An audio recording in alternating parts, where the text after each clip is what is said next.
It was supposed to be a small meeting, a peaceful gathering of diplomats from 7 powerful species.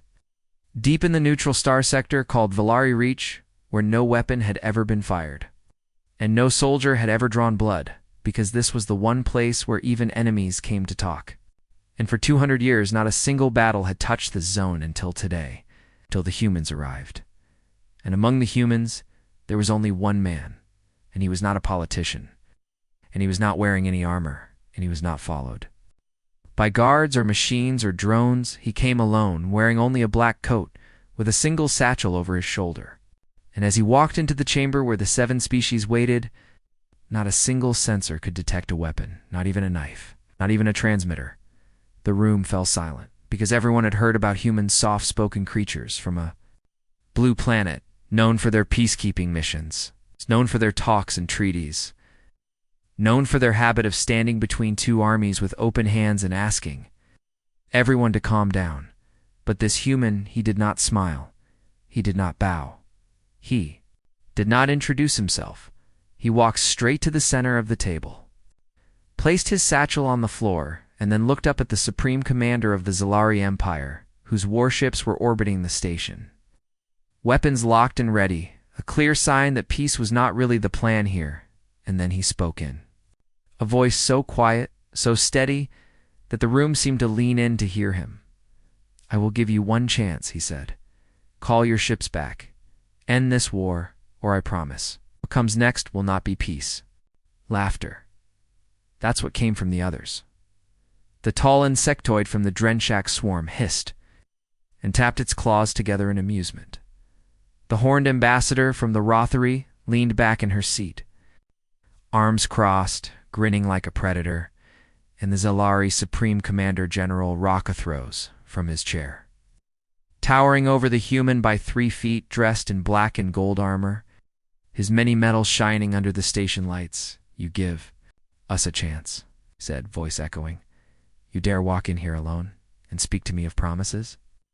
The human didn't blink. He didn't flinch. He simply said again, "Call your ships back." And that's when the alarms went off. The station lights turned red. Screens across the chamber flickered. Emergency lockdown fleet incoming. Everyone turned to the monitors. A fleet was approaching. Not human ships, not allies, enemy warships, Zalari. Warships. Thousands. They weren't waiting for peace. They were coming to destroy the station. They had no intention of talking. They had come to end the negotiations before they even began. Panic began to spread across the room. Ambassadors shouted at their guards. Security. Systems locked down. Weapons were drawn. And still, the humans stood there. Calm. UNMOV. ING. Watching General. Rocketh sneered and stepped forward, placing one clawed hand on the human's chest. "You humans are fools," he said. "You come here begging for peace, and now you'll die like insects."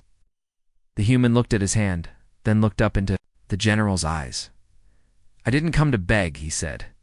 "I came to warn." Then he moved. No one saw how. One moment, the general was standing tall, sneering with victory.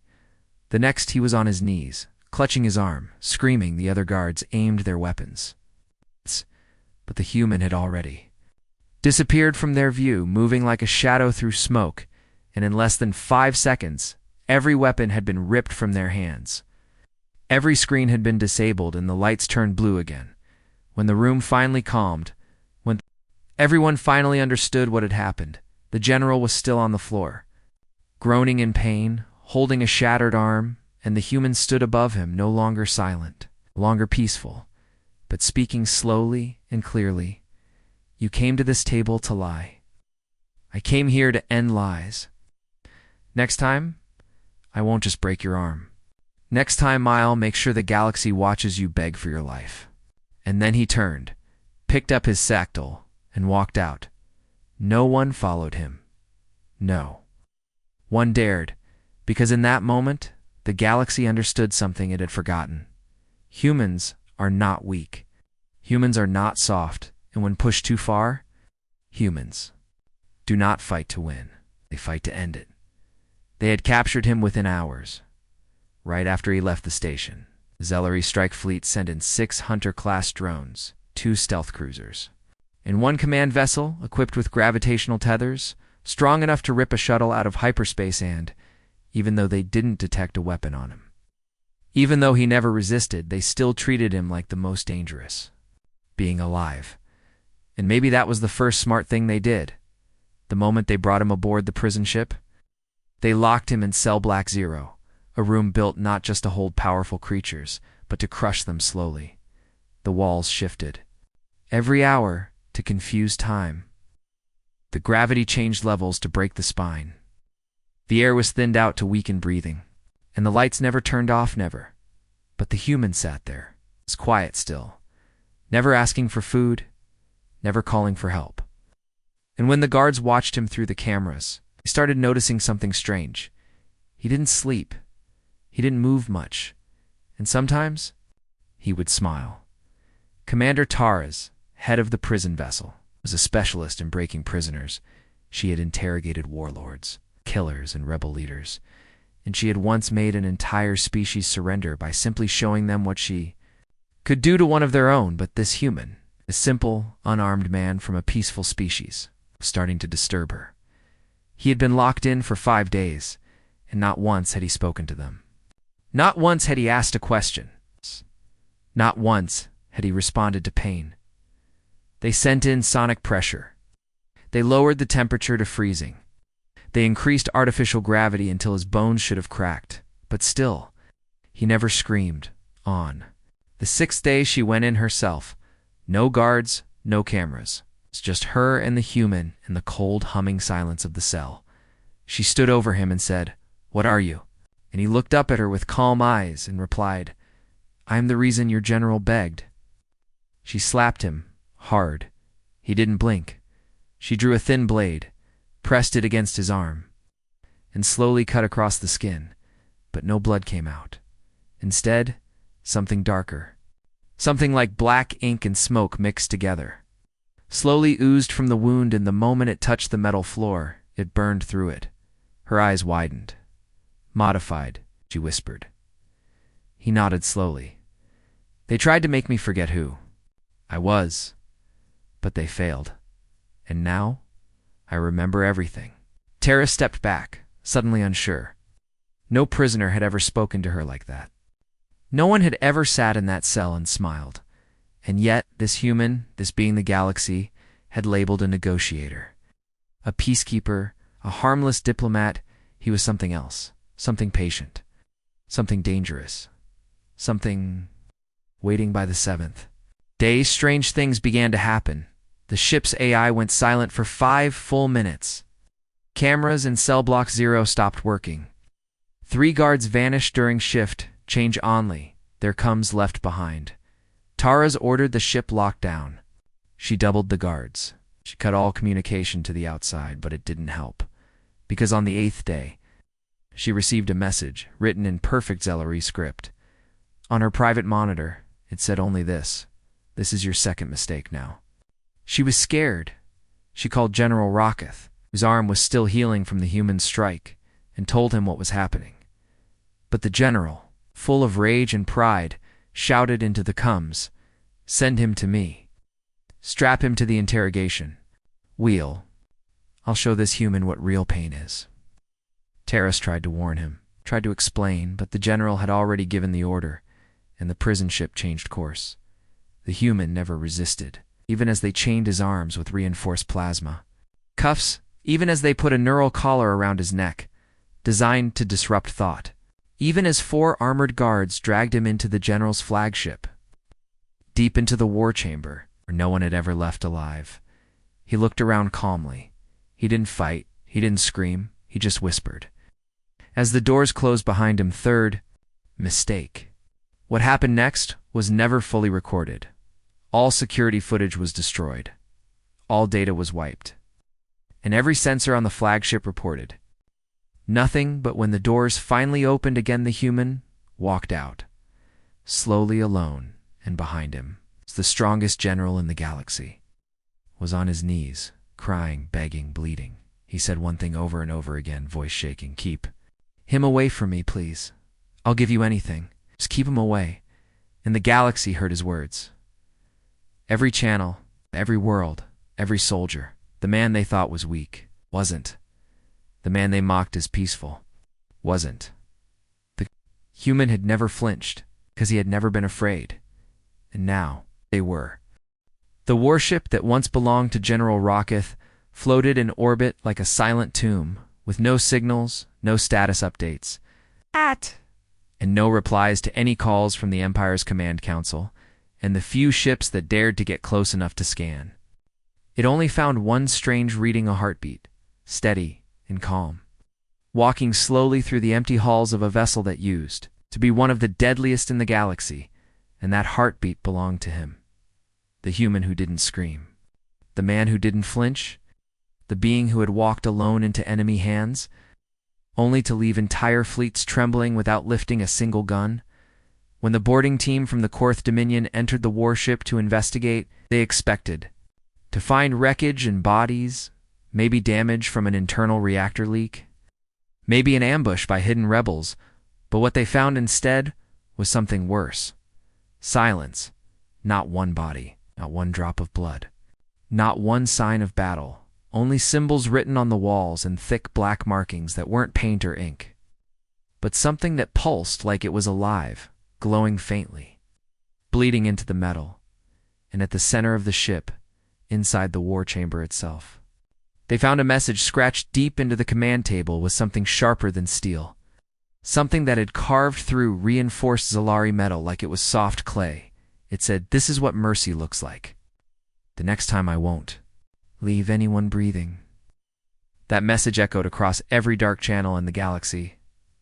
Pirates whispered about it. Rebel outposts replayed it.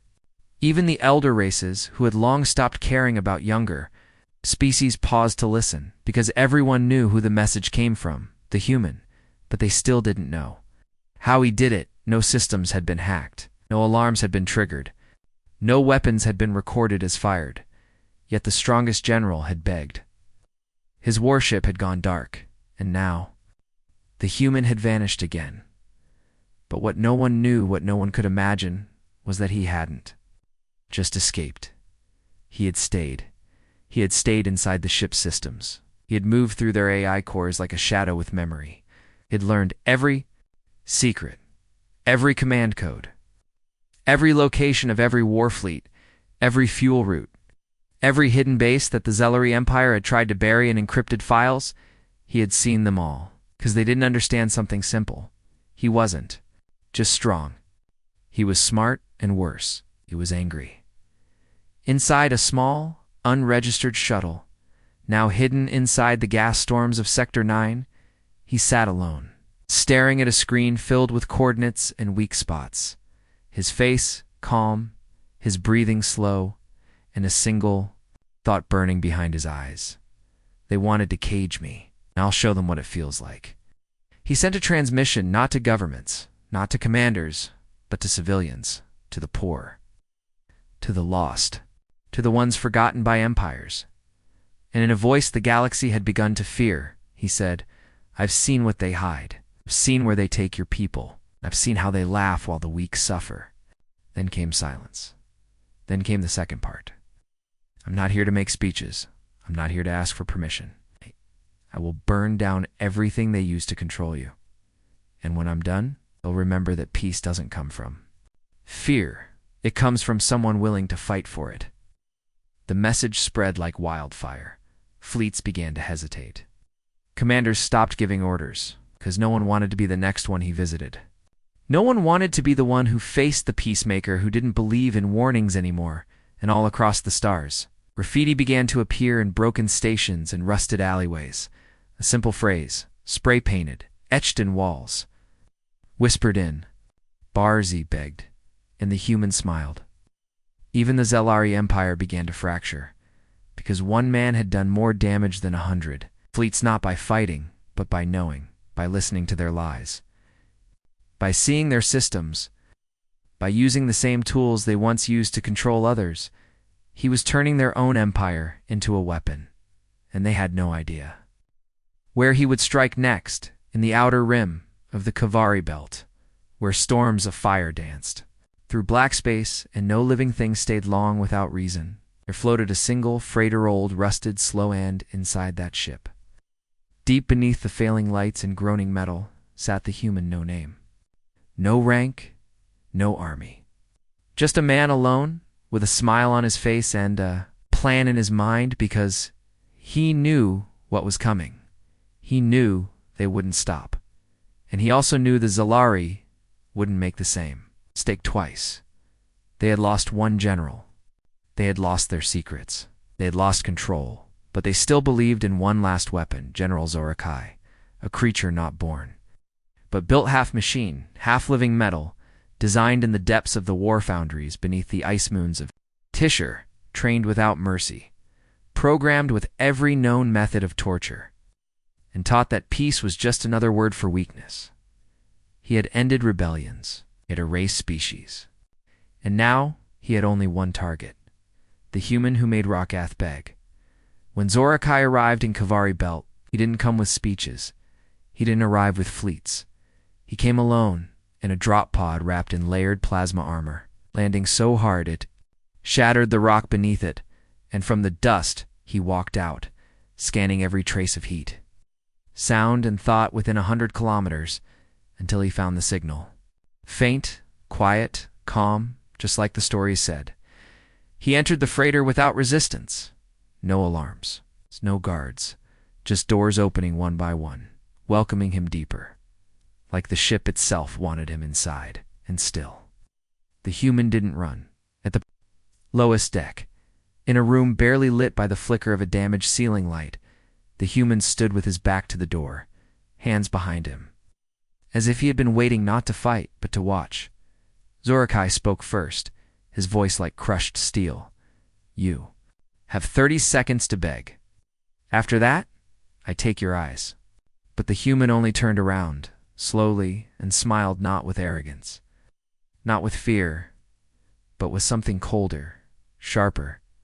You already lost, he said. Zorokai stepped forward faster than any human I could follow. One punch strong enough to break a battleship wall launched straight for the human's chest. But it hit. Nothing. Because the human wasn't there anymore. He was behind him now, smiling. You think you're fast? The human said. You think strength means control? But all this time, your empire never realized it's not about who hits harder. It's about who understands why they're fighting. Zorokai roared and attacked again. Blades extended from his arms. Shockwaves broke the walls. The ship shook, but every strike missed, because the human wasn't fighting like a soldier. He was moving like a ghost. And with every step, with every dodge, he spoke again.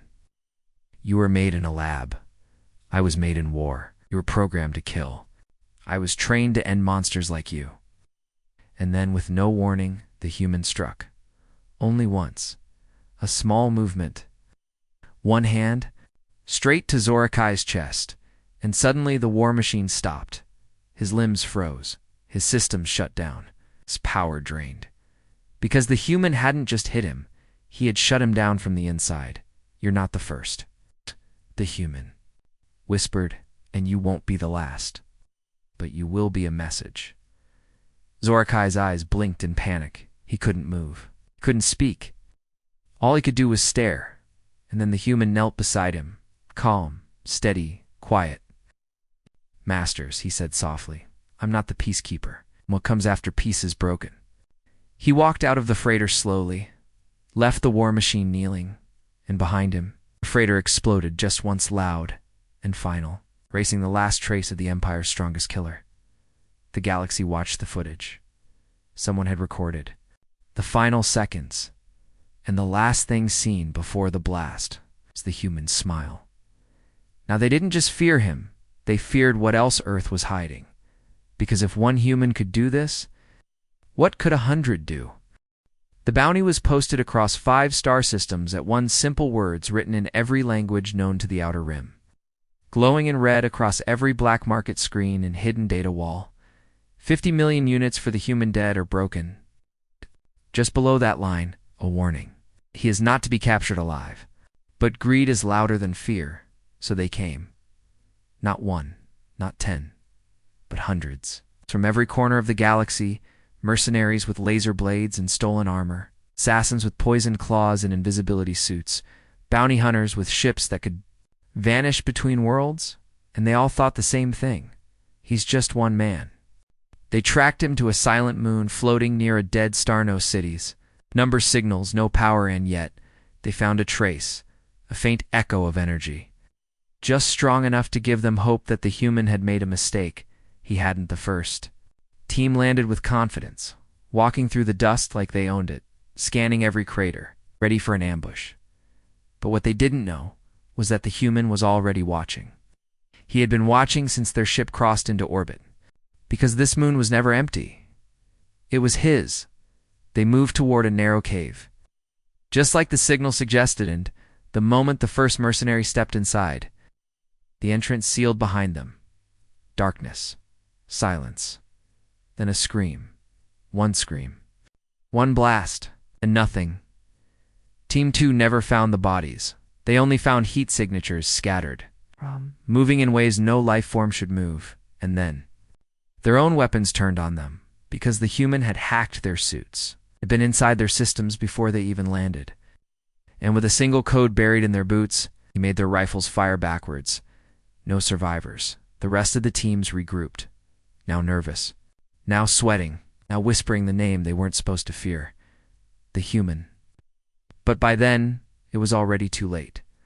The sky turned red, the moon trembled, and from the shadows of the canyon, he stepped out slowly, without armor, without drones, holding only a black staff that wasn't metal, wasn't wood, but something ancient and burning with quiet energy. And he said only one sentence. You should have listened to the general. They fired everything. Missiles, energy blasts, shock grenades, EMP waves. The entire sky lit up, and when the dust cleared, he was still standing. Not a scratch, not a burn, just him, breathing, smiling then. No one could describe it later. Some said he vanished. Others said the world itself bent around him. All anyone agreed on was that when he moved, people died. Not slow, not with screams, but instantly a snap of the staff, a flick of the wrist, and machines shut down. Bones cracked. Hearts stopped. He didn't fight like a soldier. He didn't strike with rage. He moved like a surgeon. With purpose, removing the infection, the last mercenary, standing, bleeding, crawling, terrified, looked up at the human and whispered, "Why? Why do you fight like this?" And the human knelt beside him and replied softly, "Because people like you mistake peace for weakness. I'm here to remind the galaxy that mercy has limits." He stood, walked away, with the moon covered in the wreckage of greed and foolish pride. And behind him, satellites in orbit picked up one image. A crater. Burned into its center were 7 words. This was not a war. It was a warning. And now, the galaxy trembled louder, because this wasn't revenge. This wasn't politics. This was a man with no army, making the stars bow. Across the galaxy, on the largest worlds with shining towers, and endless skies, in command centers deep under oceans, and inside moons carved into steel. The rulers began to panic, not the ones who sat in public and made peace speeches, but the real ones, the Shadow Kings, the Council of Blood-Signed Empires, the architects of war, and for the first time in 1,000 years, they all agreed on one thing: the human must be stopped. But no one knew how, because this wasn't a soldier they could outfight.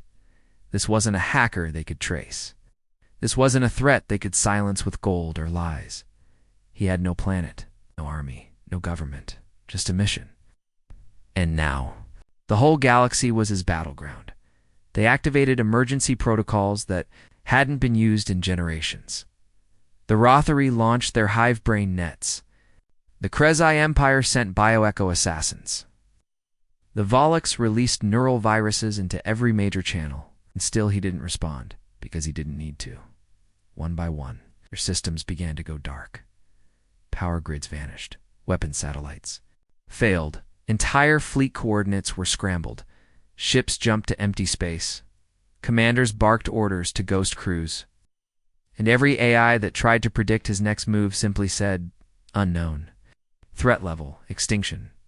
On day 4, the capital world of Zinthur 6 sent out a galactic distress beacon. It repeated the same words again and again. We request aid. The human is not here. But we are falling. No one answered, because no one could. By day 523, stations across 12 star systems had shut down. Not destroyed, not invaded, just offline. As if someone had reached into the wires and pulled the soul out. And the strange part, the part that made even the most powerful species sweat in, silence, was that no one had died. The human didn't kill leaders. He didn't burn cities. He left them alive. Empty, powerless, exposed. The High Conclave of Eroth, the same body that once ordered the destruction of 3 colonies for refusing tribute, held a secret meeting in their crystal citadel above the Sun Lakes, and their message sent through 50 encrypted channels reached only one destination: human, what do you want? And for hours there was no reply, until every star above the citadel blinked off. Just for a moment, just long enough to write a single sentence in the sky. I want you to feel what the weak felt. Panic turned to fear. Fear turned to silence. Because now they understood he didn't want their land. He didn't want their thrones. He didn't even want revenge. He wanted memory. He wanted truth. Wanted justice. Without mercy, then something even stranger happened. In the outer colony's places once, forgotten things began to change. Water returned to dry worlds. Food shipments arrived to starving outposts. Weapons once used to control the poor were melted down into tools and heaters, and no one took credit. But they knew it was him, because wherever the rich lost power, the weak gained breath. Wherever the warlords cried for help, people heard music again, and from one side of the stars to the other. One name was spoken, not as a warning, not as a threat, but as a prayer. The human is watching. In the shadows, the rulers still tried to send fleets, still tried to plan assassinations, still whispered to each other that they would regain control, but deep down they knew the truth. They had already lost because the human had changed something no empire could ever undo. He made the galaxy remember that strength without purpose is just cruelty, and cruelty always ends alone. There was no warning this time, no explosions, no ships falling from orbit, no secret code breaking into their systems, just silence. The kind of silence that felt heavy. It's like it was pushing down on the lungs of every leader, every soldier, a voice that had once laughed at the idea of humans being anything more than soft, polite peacekeepers. Because now, the fear had already taken root, not just in the powerful, but in their people, in their children. In the future they had once believed belonged only to them, in the grand sky hall of the Zithari crown world. 500 rulers gathered beneath a dome of stars, each one there to speak about the human, each one demanding answers, demanding action, demanding someone do something. But before any of them could speak, the stars above the dome turned dark, one by one, and in their place. A message began to appear burning bright in their own languages, across every wall, every screen, every device. Impossible to turn off. You ruled through fear. Now feel it. The room fell into chaos. Some screamed, some fled. Others tried to order ships to launch, troops to mobilize, weapons to activate. But it was too late, because none of those things worked anymore. The human had taken them already quietly. Without glory or battle, cries, and now all they had left was themselves and the memories of what they had done. And then he spoke, not through screens, not through hacked systems. He stood in the center of the sky hall, just appeared there. Silent, alone, no armor, no weapon. Only the black coat. Only the same quiet fire in his eyes. And for the first time in their lives, the rulers of empires looked at one man and no one dared speak.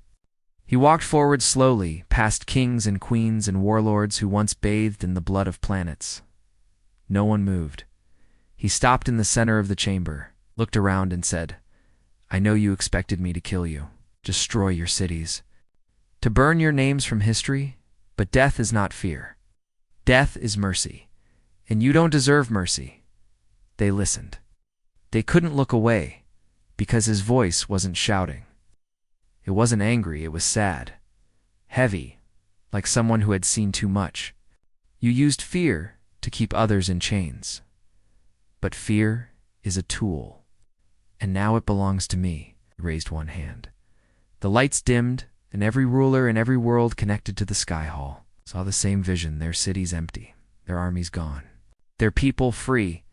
And then the voice came again, not loud but deep, like it was inside their bones.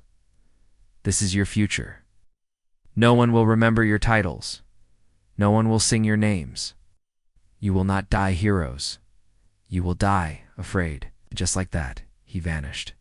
No sound, no smoke, no flash of light. Just gone. Later, people said he wasn't human anymore. That he had become something else. Something larger. Something timeless. But those who saw him up close, who looked into his eyes, said no. He was still human. And that was what made it terrifying. Because he had no army. No throne. No planet. And still, the galaxy bent to him. Not because of his power, but because he taught them a lesson. No empire had ever dared to teach. Fear doesn't belong to the strong. It belongs to those with nothing left to lose. Now, across the stars, his message remains, carved into broken walls, whispered by freed slaves, remembered by soldiers who laid down their weapons without being asked. A single sentence. Mercy ends where silence begins.